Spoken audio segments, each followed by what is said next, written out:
How many of you have worked with some one and done races? They sort of don't know what they're getting into in a way. A one and done is not good for the running community. It's not good for timers. It's not good for the race. It's not good for anything. So we try to encourage races to think in terms of a 3-year commitment to doing your race. And that way you have some time. It's going to take time to build it for people to learn about your race.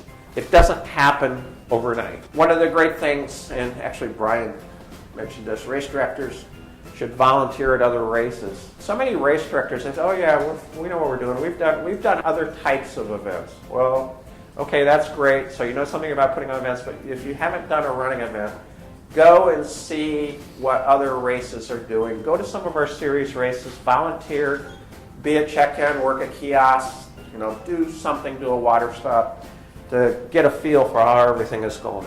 We talked about having a co-pilot race director.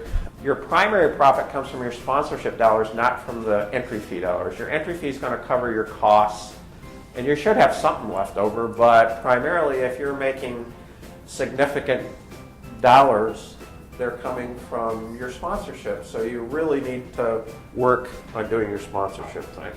Secure police approval. 5 years ago in our area, you needed no permits, everything was free, and you just sort of went and said, we want to do a race, and they'd say, great, there's no charge, we do the whole thing. Well, that has totally changed, and now you have to pretty much have a permit. You have to go over the course with them to make sure the course, making right turns, do safety things, which is good for the running community, it's good for runners. I'd love to see the idea of having to secure a permit. You just can't go and, quote, do a race without going through proper procedures, because it's not particularly good for anybody. Safety forces, and again, make sure it's runner friendly and traffic friendly. And I'm sure permits are different in different areas. Course certification, we really encourage all the races to get their courses certified. As you know, probably 75% of the people don't care. 25% really do care, but I think it adds credibility to your event if it's a certified course. It's something you should put on your web, on your entry form. I'm sure all of you know, you can just go to USATF and click courses, and you can find the map, you can find the whole thing of your race. When we work with RunSignUp, we put all the entries on for people. What we want them to do is send us an information sheet or a race entry form, and we use that to set it up. And the reason being is that I set up, Brian helped me with some of these, but I probably did 60 to 65 of putting them online. For people that are doing it regularly, as opposed to the person who does one event, for them to get everything right so it looks right and everything looks cool, what we do is we set it all up, and then we did some conference type calls to go over how they operate this. And a lot of the race directors took advantage of that. We went over how you operate your system, and I gave them access for the race director, and then I would contact them. We would talk about how access worked and how they could give access to other people. A negative of the series is sometimes we'll get a race and they think that the series is supposed to do all their work, and hey, I'm part of the Ohio Challenge Series, I don't have to do anything. And we say, no, yes, we're doing things to promote your event, but primarily you got to promote your event. The social media, and I am horrible. People that are old like me, I don't want anybody to know what I'm doing on Facebook. I hate all that stuff, but I do it. Actually, somebody on my staff does it. But we use it, and we're not using it near enough. And one of the things I've always written myself a note is we need to get more active in that area and do some of the we need to utilize some of the cool things that RunSignUp has.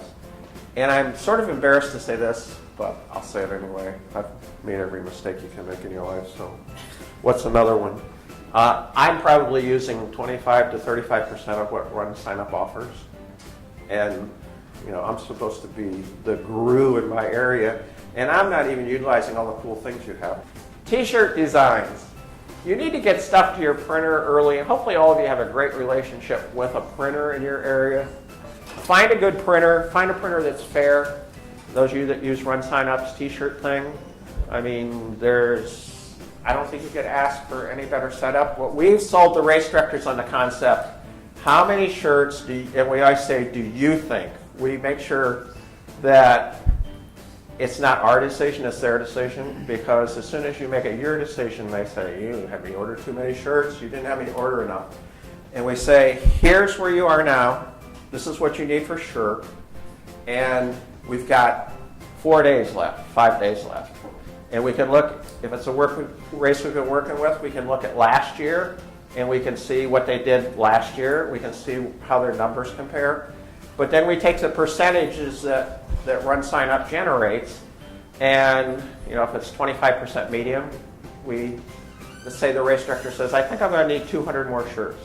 So take that 200, multiply by 25% for your mediums, 33% for your large, 17% for small, or whatever they work out to. You're never going to be perfect, but it makes it a lot easier. The other thing on that works is on your original form, if you say t-shirts are guaranteed, if you register by that Tuesday before your race, then you're sure. And then you say after that date, it's first come, first served.